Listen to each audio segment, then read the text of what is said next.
Salut à tous, Bruno, Guy, Charles, Simonet, Guidé. Alors, je, je suppose que la plupart des gens savent que je suis aux États-Unis et j'ai l'impression qu'on est dans un très mauvais film de Hollywood américain et que je suis en train de vivre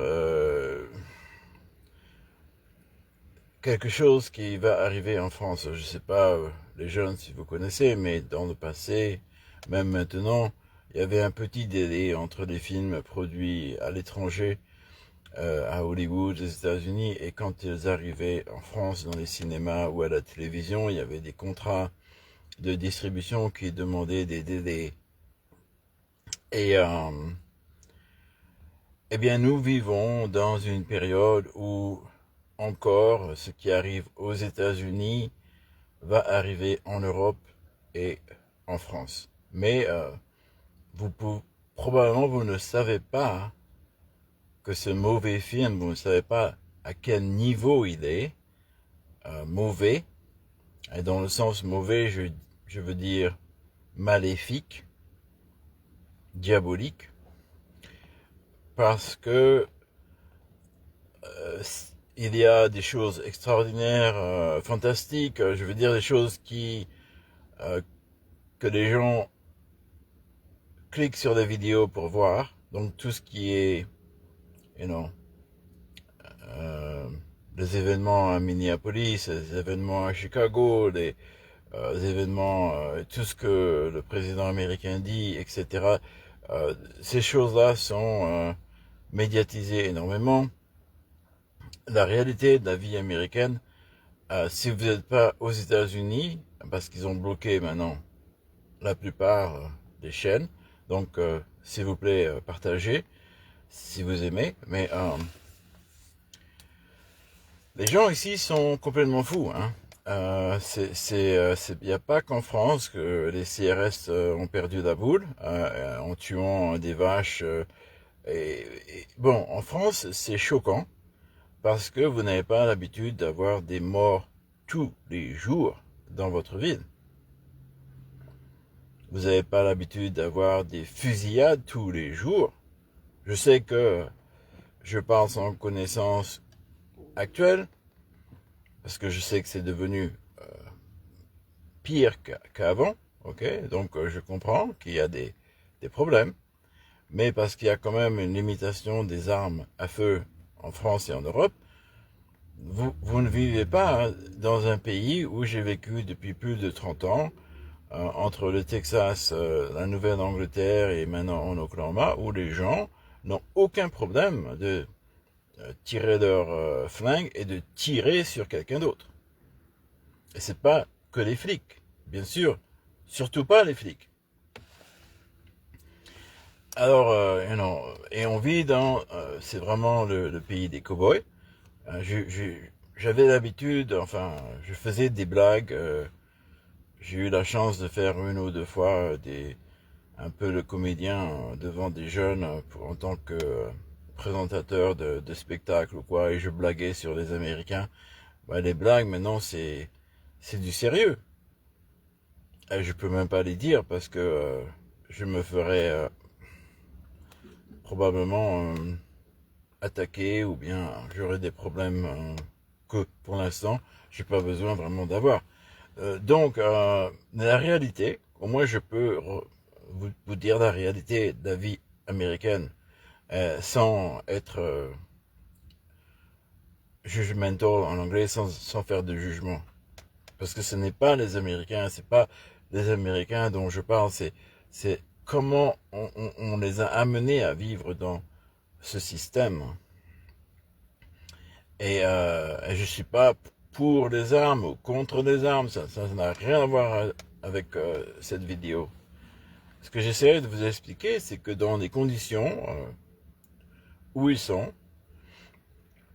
les fermiers américains ont été en danger depuis très longtemps. Et je suis dans des États où ce sont de gros producteurs de viande, de Texas et d'Oklahoma. Et il y a énormément d'États du Sud qui produisent énormément de nourriture pour tout le monde, mais ce sont en majorité, ce sont de grandes opérations industrielles d'agriculture, mais en Oklahoma et au Texas, vous avez encore des éleveurs comme en France, et je parlerai de l'État de New York que je connais bien, ou alors en Maine, dans d'autres États, il y a aussi des éleveurs, le Colorado, etc. Il y a des éleveurs qui sont comme les fermiers français, comme les fermiers européens. Et ils sont en danger, parce que BlackRock a acheté énormément de terres. Ils ont le même problème qu'en France et en Europe. La moitié des fermes privées, qui sont des petites fermes, il n'y a personne pour les reprendre. Et les terres sont achetées, comme en France, seront achetées par des grandes forces économiques du business, pas nécessairement pour garder la ferme. Ils vont mettre des panneaux solaires dessus pour les centres de base de données. C'est ce qu'ils font au Texas, c'est ce qu'ils font en Oklahoma. Et c'est horrible. Les montagnes, maintenant, ils ont des éoliennes à vent, des moulins à vent pour générer rien du tout d'électricité comparé à une centrale nucléaire française. Et c'est dégoûtant. Je veux dire, le paysage est horrible. Et en plus, elles sont rouillées, elles demandent de la maintenance continuelle, c'est terrible. Et les panneaux solaires, au lieu d'avoir un champ avec des légumes, c'est un champ avec des panneaux solaires. Et puis alors c'est soit ça, soit c'est du béton, des routes, ils coupent toutes les arbres, toutes les forêts pour construire leur communauté de maisons faites en bois, avec une extérieure qui ressemble à des briques, mais c'est pas des maisons faites à l'européenne, solides.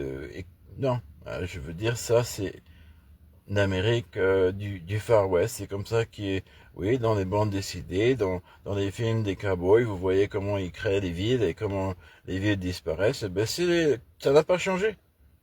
On est encore dans les années 1700, 1800, dans la mentalité américaine de développement. Et l'Europe, quand ils ont fait le plan Marshall, l'Europe, c'était dans leur tête. Probablement la même chose qu'ils avaient en tête. Bien sûr, ils ont dû s'adapter aux cultures et à l'histoire de nos pays. Donc ça leur a pris un peu plus de temps. Mais regardez juste après De Gaulle, l'architecture française, américanisée, c'est vraiment de la merde. Alors, nous sommes en train de voir un film en ce moment avec des gens très stressés. C'est pas seulement la glace, ok, ICE, c'est pas seulement cette organisation, c'est toutes les organisations qui sont sur le pied de guerre. Et la police, les milices privées, et les gens sont affamés, il n'y a pas assez de nourriture, le coût de la vie est à 25 et 30% comme en Europe, et de la mauvaise nourriture. Et en plus de cela, les gens, ça fait presque 100 ans qu'ils n'ont, depuis après la Deuxième Guerre mondiale, peut-être 75 ans, et n'ont pas eu une augmentation vraiment de leurs revenus. Les gens sont forcés de travailler à deux dans la famille, si c'est pas vivre ensemble avec les parents, les grands-parents, etc. pour survivre. Or, en ce moment, les gens n'ont même pas de maison, n'ont même pas de terre. Ils ne sont pas propriétaires de leur voiture parce que c'est la banque qui a la propriété des voitures. Et quand elles sont payées, les voitures ne veulent plus rien, ne valent plus rien. Donc, on est dans un pays, ici, aux États-Unis, et la France va arriver dans la même situation très très vite. Parce que la communauté européenne, au début, c'était une bonne idée de faire des échanges entre nous, d'avoir des accords d'échange. Mais maintenant, on l'a vu maintenant, le film, c'est de dominer tous les États d'Europe. Et ça a été poussé par les systèmes financiers banquiers qui contrôlent tous les pays dans le monde. Je ne fais pas d'exception. Et la raison pour laquelle je porte cela, c'est parce que je crois au peuple américain, je crois à la Constitution américaine et l'esprit américain que la France a aidé à créer. La France ainsi que l'Espagne qui ont signé les traités de paix. C'était l'Espagne, la Hollande, la France et l'Angleterre et les États-Unis. Donc, je crois dans cela. C'est pour ça que je porte cela. Parce que c'est nos ancêtres. Et c'était probablement une des plus belles choses que la France ait faites. Je dis cela parce que, malgré notre histoire, on a une histoire qui est assez noire, assez triste. Même les événements de général de Gaulle, de gagner après la Deuxième Guerre mondiale, de nous rendre indépendants, il a fait énormément de choses horribles à nos colonies. Et je ne suis pas politique là, je suis humain. Et ça, c'est une des choses. Napoléon Bonaparte, qui était un des généraux de l'armée française, quand on était attaqué par les Prusses et les Anglais après la Révolution, parce qu'on était au bout financier, on était près de la banqueroute, on était dans la banqueroute, il n'y a pas d'erreur. Après la Révolution, on était très très faible, parce qu'on avait complètement changé tout la France, toute la partie légale, donc les banquiers ont dit, il n'y a plus de nobilité, il n'y a plus ceci, il n'y a plus cela, la France est à vendre. Et les bourgeois nous ont vendu. Mais au début, c'était un mouvement de communauté, la commune, mais ça a été contrôlé et c'était financé par la bourgeoisie et les banquiers de la même façon que la plupart des guerres mondiales, je crois dans mon cœur. Que c'était des palabres de famille entre eux, des élites et des nobles, qui ont impliqué le pauvre peuple français et les peuples anglais et les peuples de tous les autres pays. Et j'ai des ancêtres qui sont nobles, mais c'est triste. C'est triste parce que quand on essayait de faire du bien, on a toujours été face à des choses qui nous ont bloqués, un ennemi diabolique qui nous a toujours bloqués. On pense qu'on fait un petit progrès, on gagne la Seconde Guerre mondiale, et on se pense que mais c'est super, ça va être bien, et on continue, et puis on réalise après que il y a énormément de choses que on savait, ou peut-être qu'on ne savait pas tout. Pareil en France. L'esclavage était aboli dans la terre française, mais les compagnies de logistique, les compagnies comme the West French India Company, toutes ces compagnies faisaient de l'esclavage et ça enrichissait la France. Et ça a duré énormément. Il y a une période en France où l'esclavage a été illégal même dans les colonies.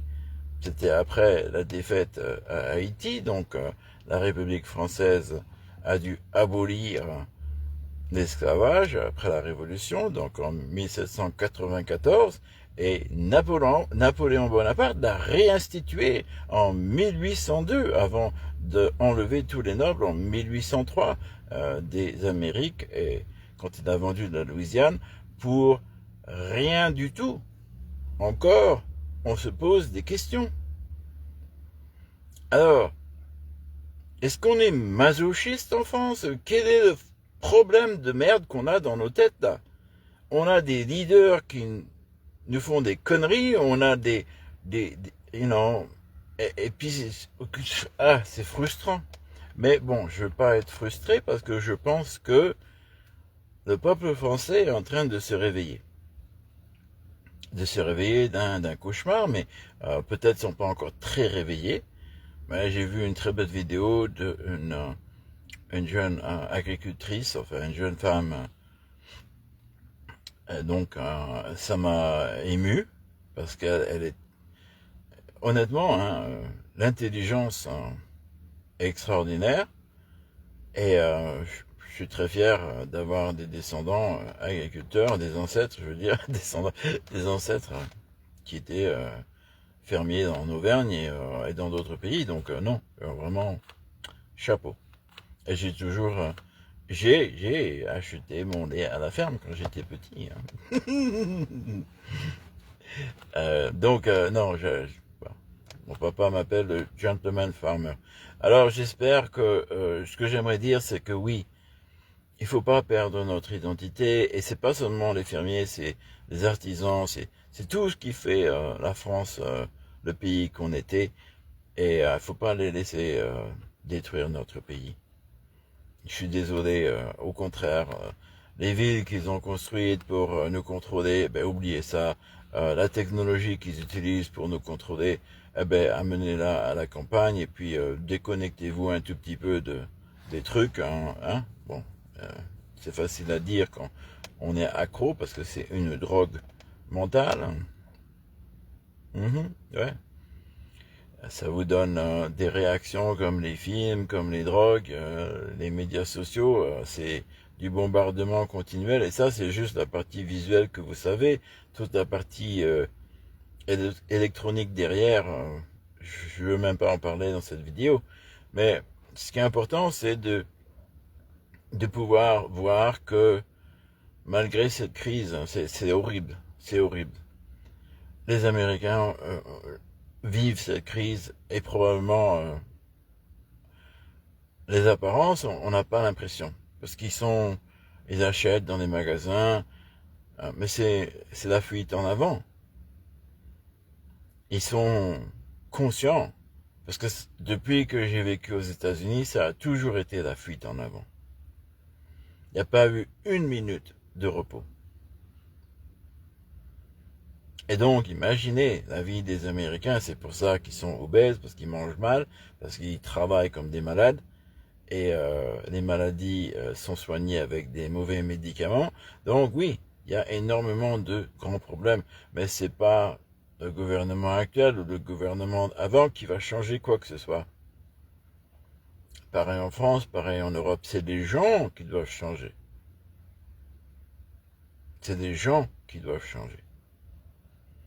Et c'est pas le changement qu'ils pensent. Parce que là, ils ont monté les uns contre les autres, ils se posent des questions, mais les gens, c'est horrible. C'est horrible. J'ai jamais vu des gens dans les rues comme je le vois en ce moment. J'ai jamais vu des gens qui travaillent 2, 3 jobs puisqu'ils ont pas d'autre choix aux États-Unis. L'assistance est tellement minimale que vous pouvez même pas payer pour un endroit où habiter avec l'assistance. Donc, c'est dingue. Moi, je suis chanceux, mais ça va pas durer longtemps. Peut-être, je sais pas. J'ai aucune idée. Les droits ne sont plus protectés. Non, les choses sont tellement bizarres. La justice n'existe pas. Vous voyez des votes du Parlement qui n'ont aucun pouvoir.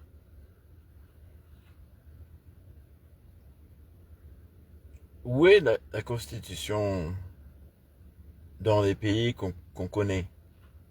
Donc, le film qui est en train de se passer, la réalité. La réalité, les checkpoints, comme si on était dans un pays contrôlé. Contrôlé, you know, comme dans les films que, où ce genre de contrôle est mauvais. Et les Américains sont choqués parce que ils ne sont pas capables, comme en France, de réagir et comment réagir. Des gens sont partis vivre dans des mobil-homes ou des RV, enfin des des maisons roulantes, enfin bref. Donc à la campagne, ils ont essayé de s'échapper des villes, ils ont acheté des terres, ils ont essayé d'être indépendants. Maintenant il y a des lois qui arrivent de droite et de gauche. Il faut que tout soit déclaré. Il faut que maintenant, bien sûr, il y a toute la partie AI digitale, enfin la partie IA, information, intelligence artificielle, toute la partie digitale de l'argent, de l'identité. On est regardé de partout. En France, je sais que ça va être pareil qu'ici, mais là, c'est au lieu d'avoir 10 caméras sur vous, vous avez 20 caméras. Hein, Palantir, bien sûr, qui administre tout ça derrière, c'est pour ça que les bases de données sont énormes, parce qu'ils enregistrent tout. Et il y a des éléments initialement qui avaient des intérêts de business, mais maintenant, il n'y a plus de vie privée, parce que ils savent exactement qui vous êtes. Ils peuvent scanner votre corps entier d'une voiture de police.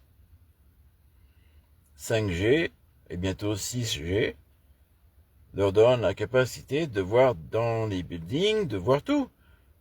Ils savent exactement qui vous êtes, ce que vous faites à n'importe quel moment. Si vous pétez de travers, ils le savent.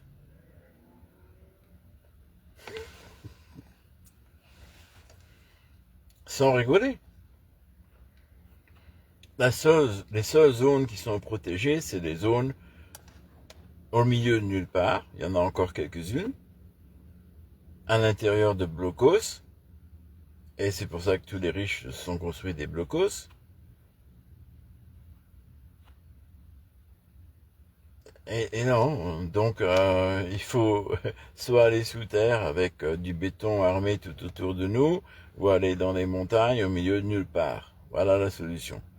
Si vous êtes sur la route, vous êtes scanné continuellement. Si vous n'êtes pas en règle, vous êtes arrêté immédiatement. Avec toutes les conséquences. Et le système financier est tellement pourri que les banques vous bloquent à droite à gauche.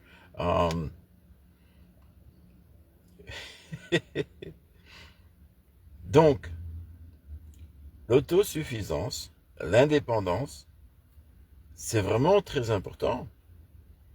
Et en France, on réalise cela parce que soudain, on réalise que ils sont en train de détruire nos paysans. Mais le problème en France, c'est que les gens,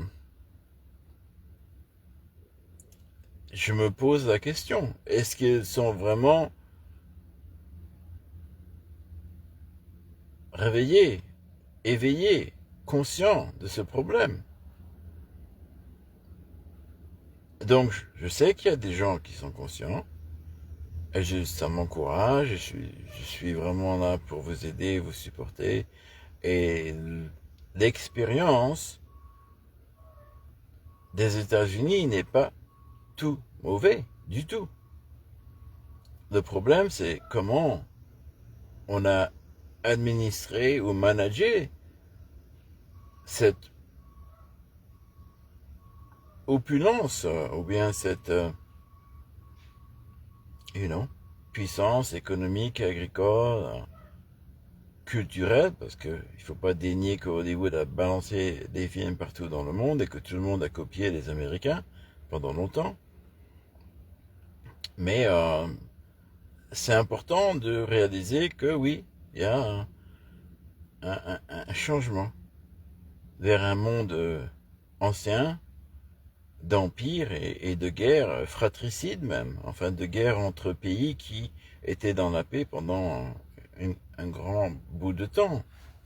Donc, quand on est dans des conditions comme ça, c'est encore plus important d'avoir l'autonomie de nourriture, de logis, etc. À la différence, aux États-Unis, ils ont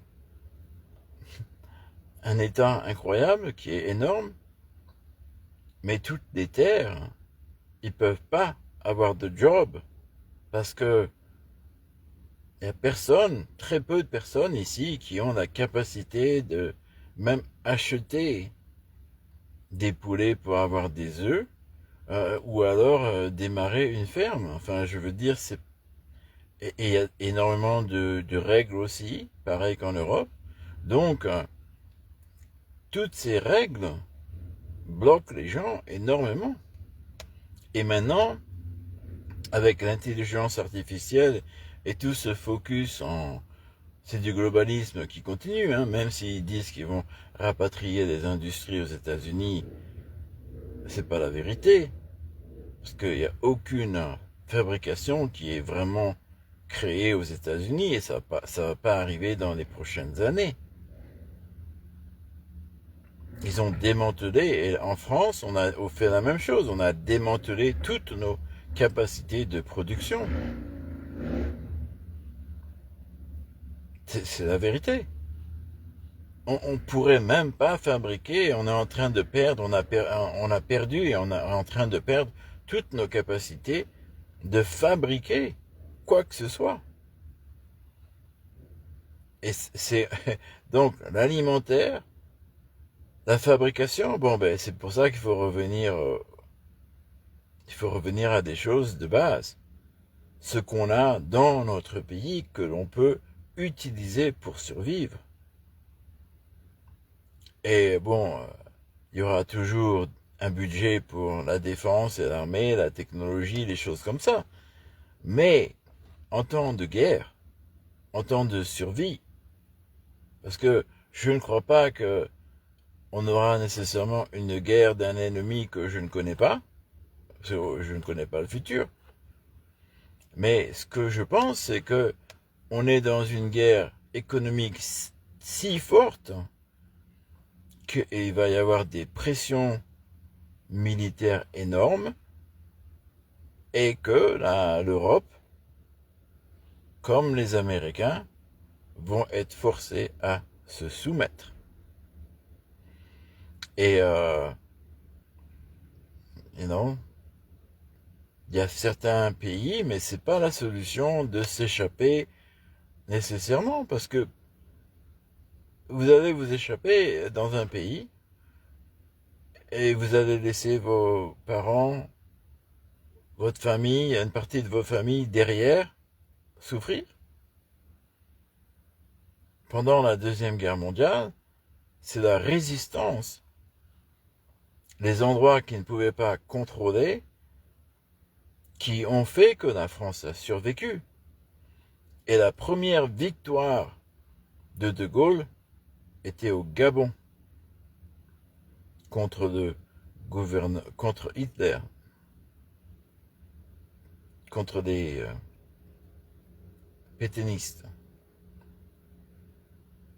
C'est au Gabon que l'armée de libération de Gaulle, avec l'aide des Gabonais, certains de ma tribu gabonaise, qui ont gagné la première victoire en 1940 de la France libre pendant la Deuxième Guerre mondiale.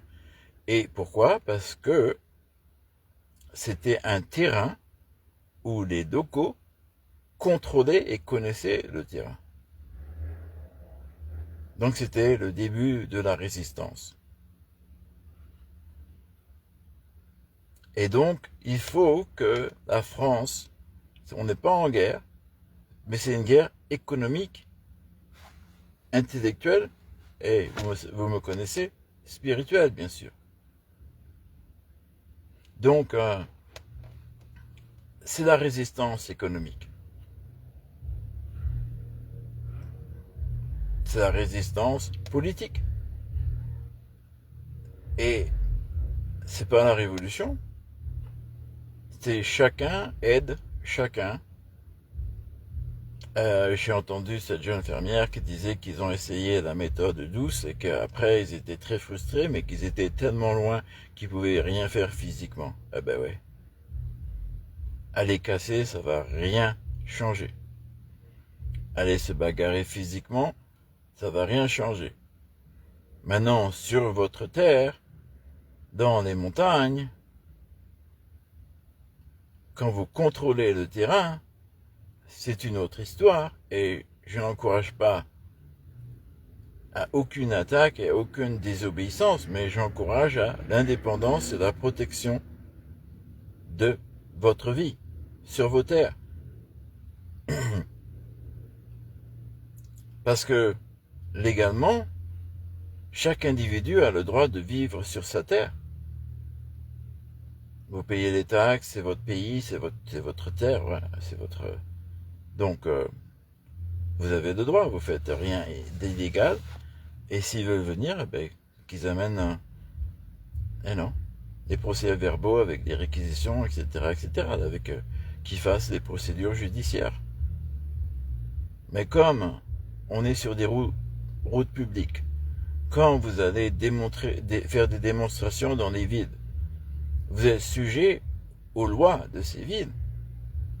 Mais si vous êtes sur votre terre, dans votre village, avec le support de votre village, des lois de votre village, et peut-être dans le futur, quand nos chers représentants, députés, maires, etc. vont finalement se réveiller avec le support du gouvernement local, qui ne va pas soudain se soumettre aux ordres qui viennent de je vais pas dire où, mais bon. Ah oui, bon.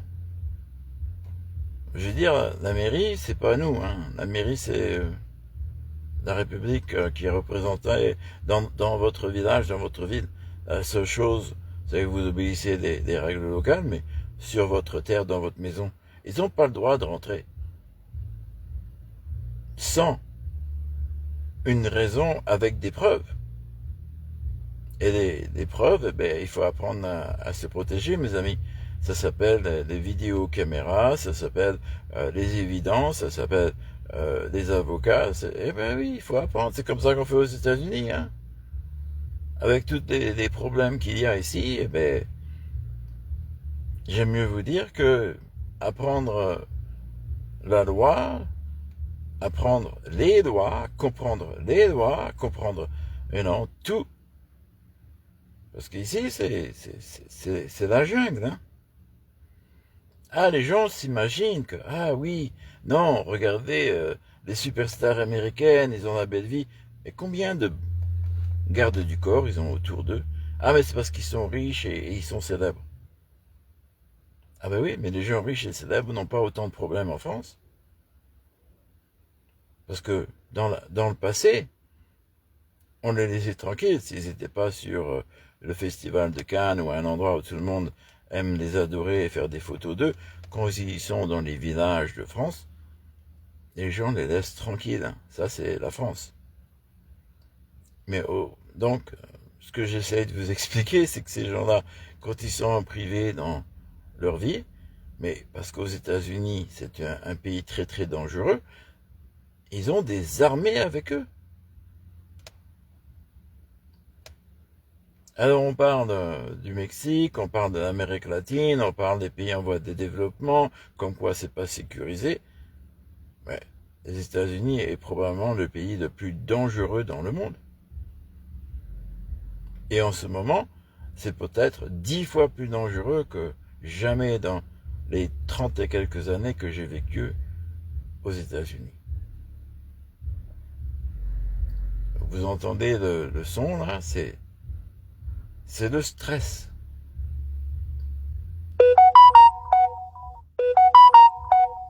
C'est la folie. Et c'est pour ça que je vous encourage de continuer vos efforts comme les Américains essayent de le faire, de rester calme et souverain avec votre vie. Donc, c'est-à-dire essayer d'avoir votre propre maison, d'avoir votre propre jardin, d'avoir une indépendance, si possible, financière et alimentaire, sans nécessairement être dans le mauvais côté du système. Et de continuer à parler en personne et d'essayer de construire un mouvement qui, je le crois, est béni par Dieu, de réveil,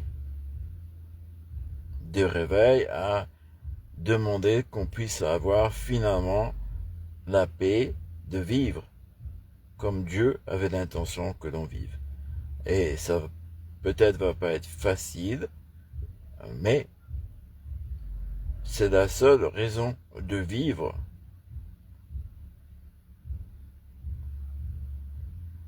Nos enfants, nos ancêtres ont besoin de cet espoir et c'est à nous qui sommes capables de faire quelque chose, de le faire.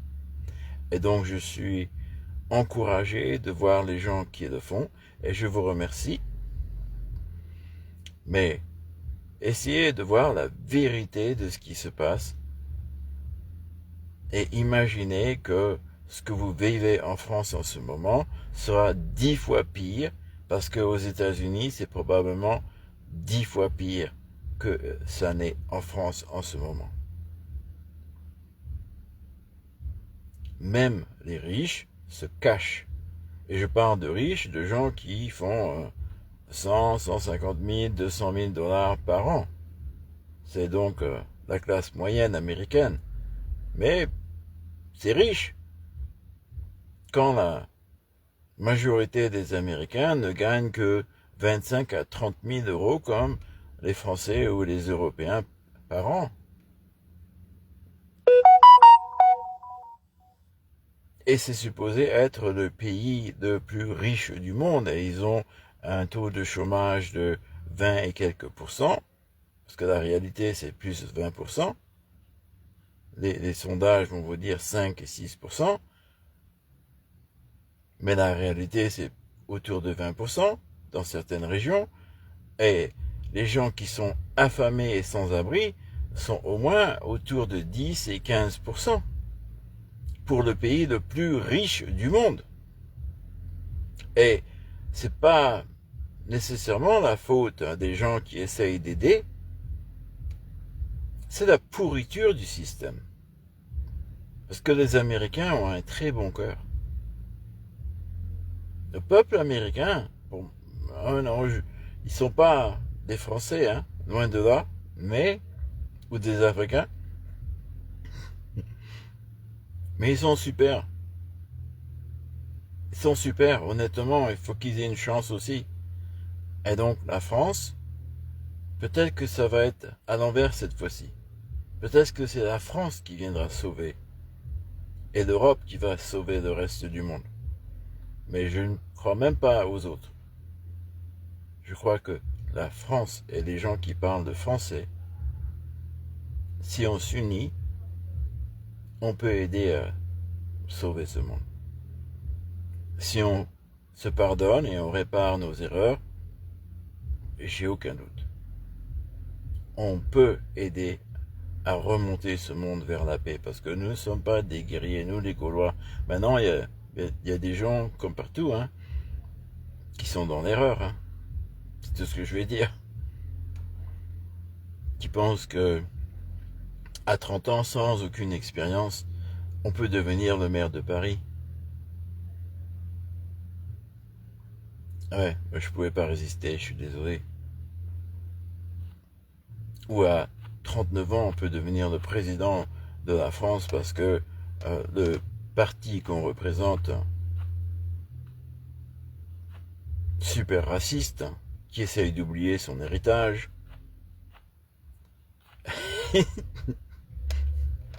est en vogue. Et c'est pour ça que je me pose des questions. Est-ce que les gens sont vraiment réveillés?